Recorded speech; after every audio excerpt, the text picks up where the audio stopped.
যুক্তরাষ্ট্রে নির্মমভাবে হত্যাকাণ্ডের শিকার পিএইচডি শিক্ষার্থী জামিল আহমেদ লিমনের মরদেহ ঢাকায় এসে পৌঁছেছে। সকাল ৮টা ৪০ মিনিটে তার মরদেহ হজরত শাহজালাল আন্তর্জাতিক বিমানবন্দরে এসে পৌঁছায়। বেশি বেশি গোল্ড কিনে হাফ গ্রাম গোল্ড বার জিতে নিন প্রতিদিন।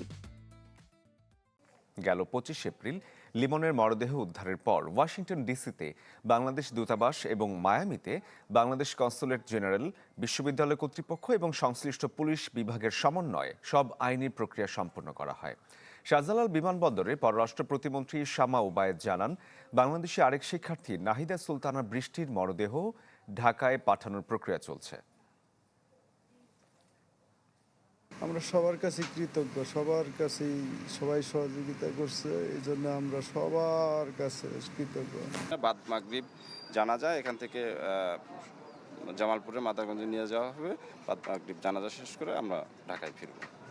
আমরা যুক্তরাষ্ট্রের সাথে, সরকারের সাথে নিয়মিতভাবে যোগাযোগ রাখছি যাতে এই হত্যাকাণ্ডের সুষ্ঠু তদন্ত হয় এবং অবশ্যই আমাদের বিশ্বাস যে যুক্তরাষ্ট্র সেই তদন্ত কমপ্লিট করবে।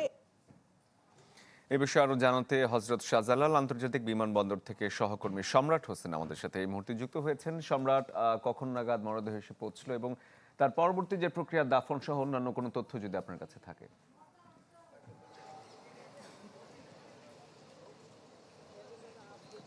শরীফ, এই কিছু সময় আগেই কিন্তু আমরা দেখেছি যে জামিল আহমেদ লিমনের মরদেহটি কিন্তু পরিবারের উপস্থিতিতে তাদের কাছে হস্তান্তর করা হয়েছে। পররাষ্ট্র মন্ত্রণালয় থেকে পররাষ্ট্র মন্ত্রণালয়ের প্রতিমন্ত্রী কিন্তু এখানে উপস্থিত ছিলেন। তিনি কিন্তু পরিবারের কাছে লিমনের মরদেহটি হস্তান্তর করেছে। কিছু সময় আগেই কিন্তু লিমনের মরদেহ জামালপুরের উদ্দেশ্যে রওনা দিয়েছে। জামালপুরের যে মাদারগঞ্জ উপজেলা রয়েছে সেখানেই লিমনকে তার যে বাড়ি সেখানে তাকে দাফন করার কথা রয়েছে।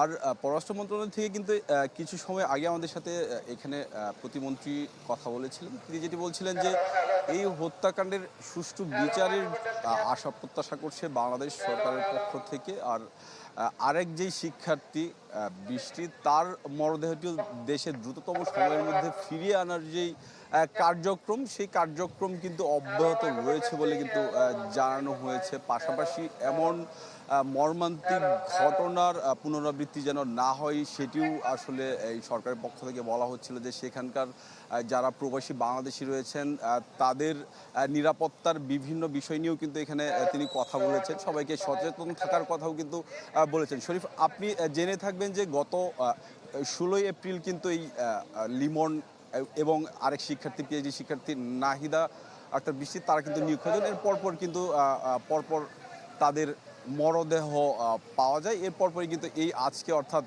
লিমনের মরদেহটি কিন্তু ঢাকায় পৌঁছেছে। তো এই ছিল হযরত শাহজালাল আন্তর্জাতিক বিমানবন্দর থেকে। শরীফ। সম্রাট, ধন্যবাদ আপনাকে। দর্শক, শাহজালাল আন্তর্জাতিক বিমানবন্দর থেকে সম্রাট হোসেন যুক্ত হয়েছিলেন।